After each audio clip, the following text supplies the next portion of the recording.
ሰማያት ቀርባለችና ንስሐ ግቡ።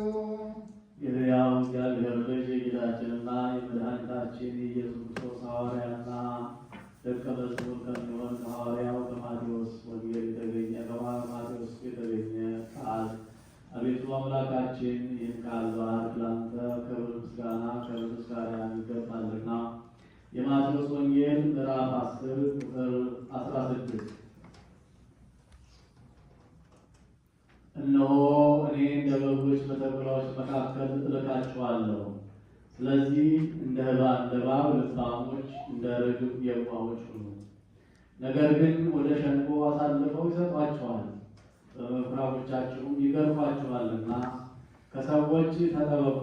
ለእነርሱና ለአሕዛብ ምስክር እንዲሆን ስለ እኔ ወደ ገዦች ወደ ነገሥታትም ትወሰዳላችሁ። አሳልፈው ሲሰጧችሁ የምትናገሩትን በዚያ ሰዓት ይሰጣችኋልና እንዴት ወይስ ምን እንድትናገሩ አትጨነቁ። በእናንተ የሚናገር የአባታችሁ መንፈስ ነውና የአባታችን መንፈስ ነው እንጂ የምትናገሩ እናንተ አይደላችሁምና። ወንድምም ወንድሙን፣ አባት ልጁን ለሞት አሳልፎ ይሰጣል። ልጆችም በወላጆቻቸው ላይ ይነሳሉ ይገድሏቸውማል። በሁሉም ስለ ስሜ የተጠላችሁ ትሆናላችሁ። እስከ መጨረሻው የሚጸና ግን እሱ ይድናል። በአንዲቱ ከተማ መከራ ቢያጸኑባችሁ ወደ ሌላይቱ ሽሹ። እውነት እላችኋለሁ የሰው ልጅ እስኪመጣ ድረስ የእስራኤል ከተማም አትዘለቅም። ደቀ መዝሙር ከመምህሩ ባሪያውም ከጌታው አይበልጥም። ደቀ መዝሙር እንደ መምህሩ ባሪያውም እንደ ጌታው መሆኑ ይበቃዋል።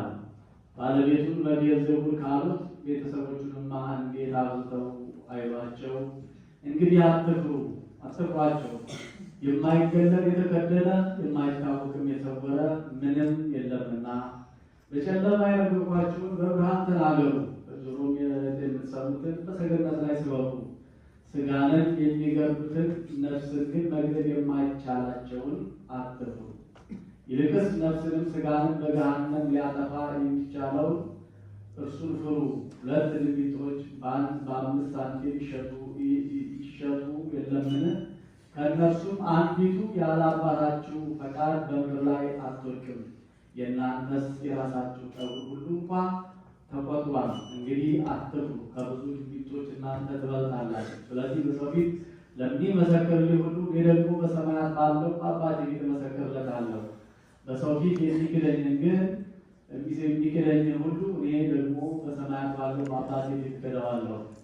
ከሰማይና ምድር ያልፋል፣ ቃሌ ግን አያልፍም አለ ጌታ።